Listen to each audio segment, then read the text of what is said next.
प्रणाम सर, शुरू करने की अनुमति चाहता हूं। रक्षा के क्षेत्र में बजट अनाउंसमेंट 2022-23 पर आयोजित आज के सेमिनार में माननीय प्रधानमंत्री श्री नरेंद्र मोदी जी, रक्षा मंत्री श्री राजनाथ सिंह जी, रक्षा राज्य मंत्री श्री अजय भट्ट जी, सेना के एयर चीफ मार्शल चौधरी और आर्मी और नेवी के senior officers, secretary DRDO, virtual माध्यम से जुड़े हुए इंडस्ट्री कैप्टन्स जिनकी संख्या 1000 से भी ज्यादा है, यंग और डायनेमिक स्टार्टअप इनोवेटर्स और अन्य सभी गणमान्य मेहमानों का हार्दिक स्वागत है। हम माननीय प्रधानमंत्री महोदय को के अत्यंत आभारी हैं जिन्होंने रक्षा मंत्रालय द्वारा आयोजित इस वेबिनार के लिए अपना बहुमूल्य समय निकाला। आज का यह वेबिनार आह्वान है कि देश रक्षा के क्षेत्र में पूरी तरह से आत्मनिर्भर हो सके और made in India, made for the world का मार्ग और प्रशस्त हो सके। सर, आज देश रक्षा के क्षेत्र में आत्मनिर्भरता के लिए नए आयाम जोड़ रहा है। डिफेंस इंडस्ट्रियल कॉरिडोर्स का निर्माण, 7 नई रक्षा कंपनियों का गठन जैसे ऐतिहासिक निर्णयों के साथ 2022-23 के एनुअल बजट के अंतर्गत कैपिटल आउटले में अभूतपूर्व बढ़ोतरी ऐसे सशक्त कदम हैं जो सैन्य सुधारों तथा आत्मनिर्भरता के राष्ट्र संकल्प को दर्शाते हैं। सर, मैं यह बताना चाहूंगा कि डिफेंस सेक्टर में आत्मनिर्भरता को लेकर जो एफर्ट्स किए जा रहे हैं उनके परिणाम भी आने लग गए हैं। ओएफबी कॉर्पोरेटाइजेशन, जिसके फलस्वरूप अक्टूबर 2021 में 7 नई डीपीएसयूज का गठन हुआ था, मात्र 6 महीनों में उनके परफॉर्मेंस में बहुत सुधार हुआ है। मुझे यह भी कहते हुए हर्ष है कि इनमें से एक ने तो पुणे स्थित म्यूनिशंस इंडिया लिमिटेड ने अभी 2 दिन पहले एक बड़े डिफेंस एक्सपोर्ट ऑर्डर को साइन किया है जो पहले असंभव सा दिखता था। माननीय प्रधानमंत्री जी, मैं यह भी कहना चाहूंगा कि डिफेंस एक्सपोर्ट में हमारी कोशिश है कि इस वर्ष हम रिकॉर्ड पहले से सबसे ज्यादा एक्सपोर्ट का टर्नओवर हासिल करें। सर, इस वर्ष के बजट में डिफेंस आरएनडी के रिफॉर्म के संबंध में महत्वपूर्ण घोषणाएं हुई हैं। इंडस्ट्री लेड डिजाइन और डेवलपमेंट एफर्ट्स को लेकर डिफेंस इंडस्ट्री में बहुत एक्साइटमेंट है। मैं माननीय प्रधानमंत्री जी को आश्वस्त करना चाहूंगा कि हम सभी मिलकर DRDO, industry, startup, services, defence R and D के नए आयाम को पहुंचने के लिए अपनी पूरी शक्ति से प्रयत्न करेंगे। अब मैं माननीय प्रधानमंत्री महोदय से विनम्र अनुरोध करता हूं कि आज के कार्यक्रम को संबोधित करके हम सबका मार्गदर्शन करें। माननीय प्रधानमंत्री जी। नमस्कार। आज के वेबिनार की थीम आत्मनिर्भर in defence, call to action. देश के इरादों को स्पष्ट करती है। बीते कुछ वर्षों से भारत अपने डिफेंस सेक्टर में जिस आत्मनिर्भरता पर बल दे रहा है उसका कमिटमेंट आपको इस वर्ष के बजट में भी दिखेगा। साथियों, गुलामी के कालखंड में भी और आजादी के तुरंत बाद भी हमारी डिफेंस मैन्युफैक्चरिंग की ताकत बहुत ज्यादा थी। दूसरे विश्व युद्ध में भारत में बने हथियारों ने बड़ी भूमिका निभाई थी। हालांकि बाद के वर्षों में हमारी ये ताकत कमजोर होती चली गई, लेकिन ये दिखाता है कि भारत में क्षमता की कभी कमी न तब थी न कमी अब है। साथियों, सुरक्षा का जो मूल सिद्धांत है वो ये है कि आपके पास अपना कस्टमाइज और यूनिक सिस्टम होना चाहिए, तभी वो आपकी मदद करेगा। अगर 10 देशों के पास एक ही तरह के डिफेंस उपकरण होंगे तो आपकी सेनाओं की कोई यूनिकनेस नहीं रहेगी। यूनिकनेस और सरप्राइज एलिमेंट ये तभी हो सकते हैं जब उपकरण आपके खुद के देश में विकसित हो। साथियों, इस साल के बजट में देश के भीतर ही रिसर्च, डिजाइन और डेवलपमेंट से लेकर मैन्युफैक्चरिंग तक का एक वाइब्रेंट इकोसिस्टम विकसित करने का ब्लूप्रिंट है। रक्षा बजट में लगभग 70% सिर्फ डोमेस्टिक इंडस्ट्री के लिए रखा गया है। डिफेंस मिनिस्ट्री अब तक 200 से भी ज्यादा डिफेंस प्लेटफॉर्म्स और इक्विपमेंट की पॉजिटिव इंडिजनाइजेशन लिस्ट जारी कर चुकी है। इस लिस्ट की घोषणा के बाद डोमेस्टिक प्रोक्योरमेंट के लिए लगभग 54,000 करोड़ रुपीस, करीब 54,000 करोड़ रुपए के कॉन्ट्रैक्ट साइन किए जा चुके हैं। इसके अलावा 4.5 लाख करोड़ रुपए से ज्यादा मूल्य के उपकरणों से जुड़ी खरीद प्रक्रिया भी अलग अलग स्टेजिंग में है। बहुत जल्द तीसरी लिस्ट भी आने वाली है। ये दिखाता है कि हम देश में ही डिफेंस मैन्युफैक्चरिंग को किस तरह सपोर्ट कर रहे हैं।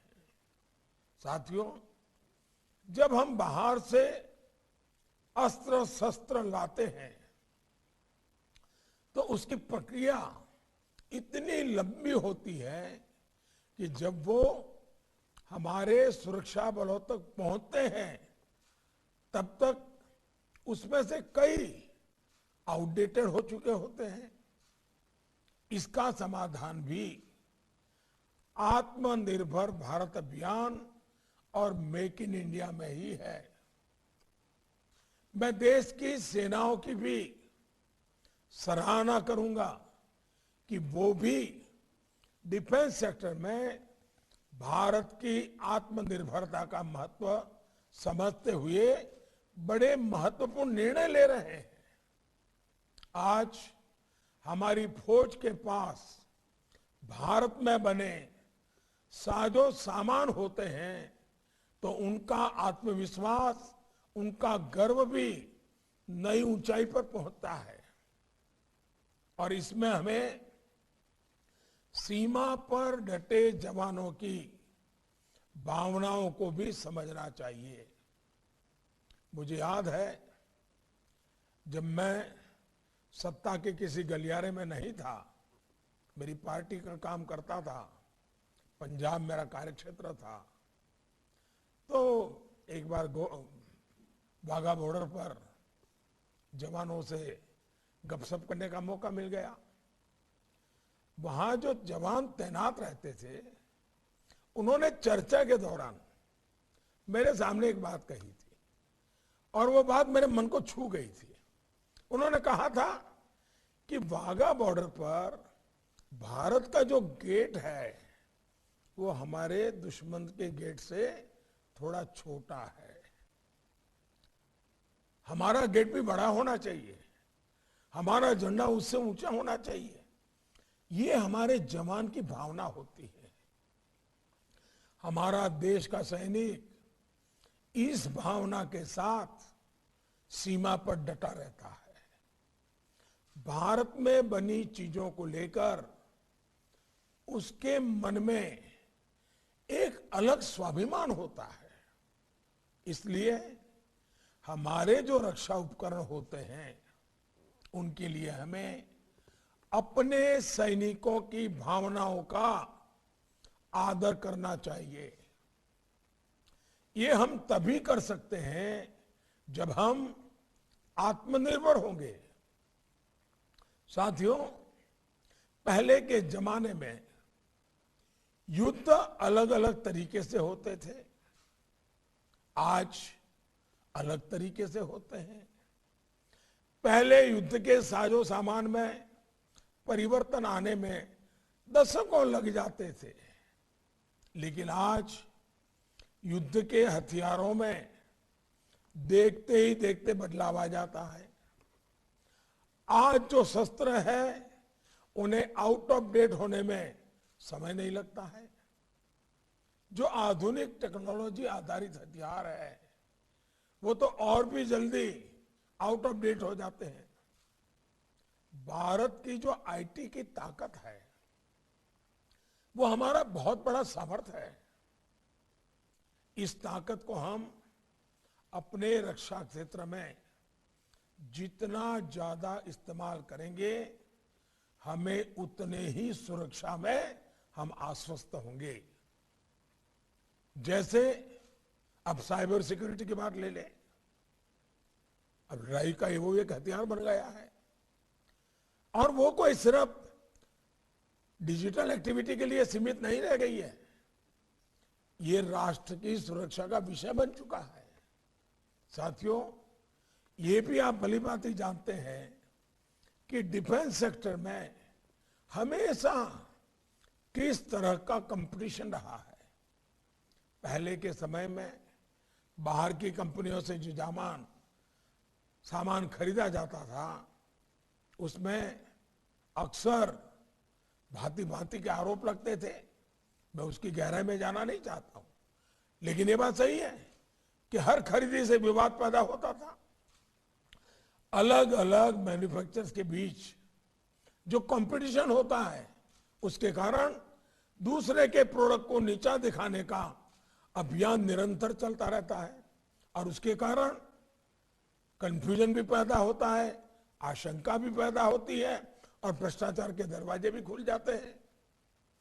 कौन सा हथियार अच्छा है, कौन सा हथियार खराब है, कौन सा हथियार हमें उपयोगी है, कौन सा उपयोगी नहीं है, इसे लेकर भी बहुत कंफ्यूजन क्रिएट किया जाता है, बहुत योजनापूर्वक किया जाता है।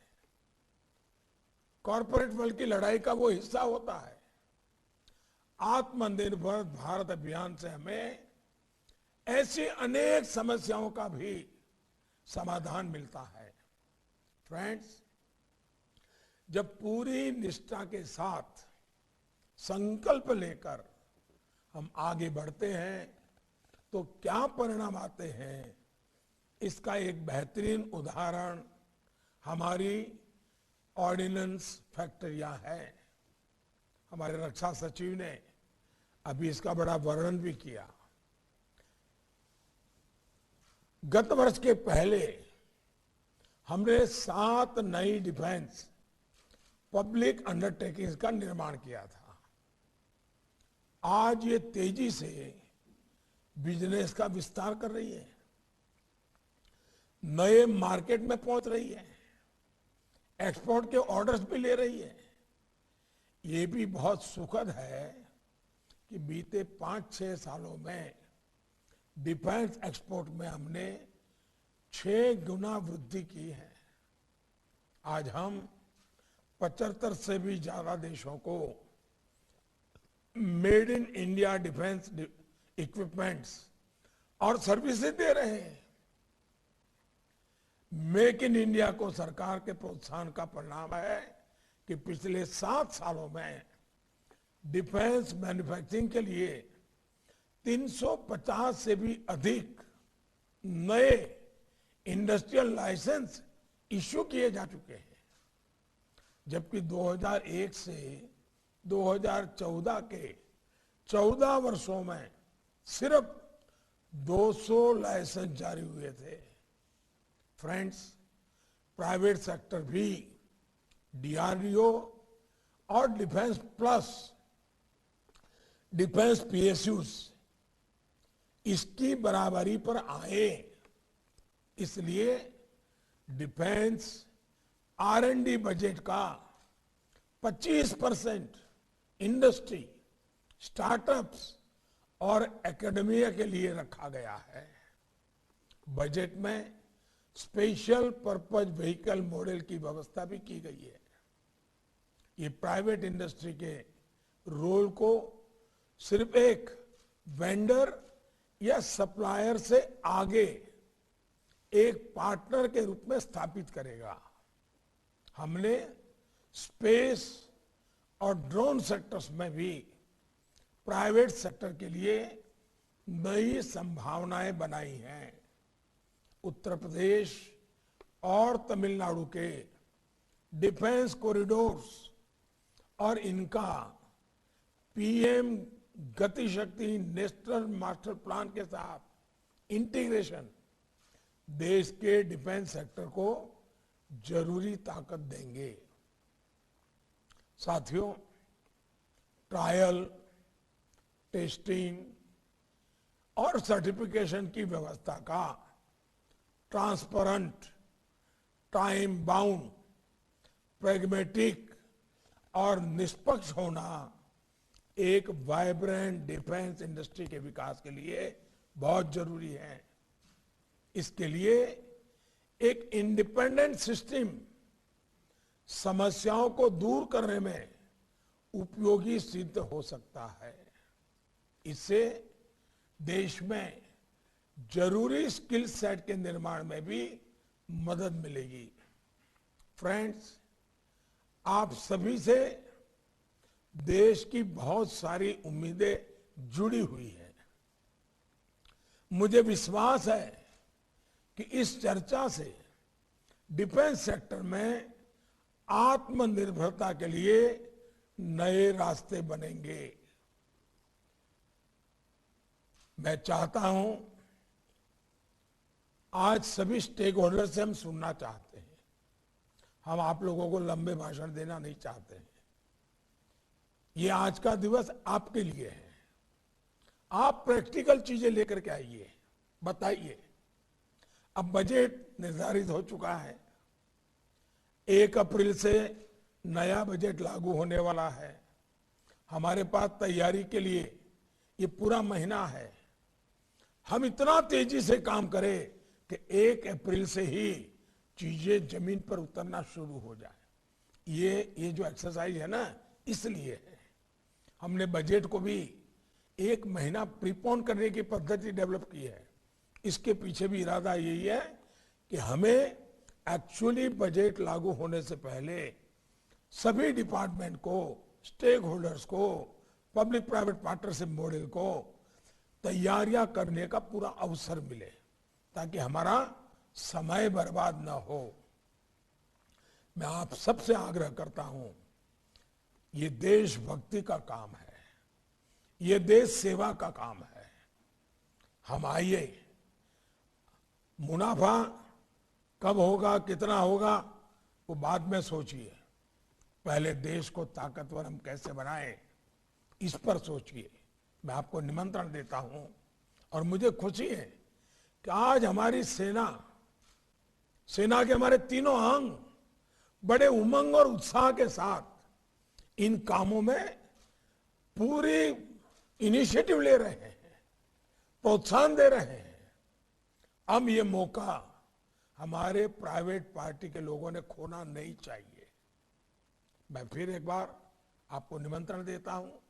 मेरी आप सबको बहुत बहुत शुभकामनाएं। धन्यवाद।